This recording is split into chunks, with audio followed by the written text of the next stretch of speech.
Ma'am Rose, amo niyang imo nga lot 16 and 17 sa block 1. Tapos, ari ang imo nga view, ma'am.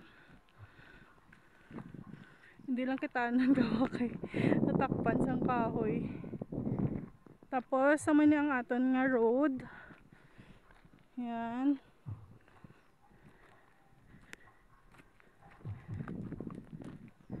So, wala ang problema sa kuryente kag tubig.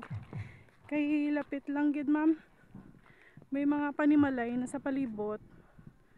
So kung imo nga worry is water and electricity, ara mabatian mo, may sounds na.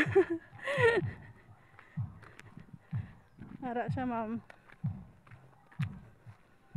So hopefully ma-change ko ang imo nga mind, ma'am. Kay nami gid diri, ma'am.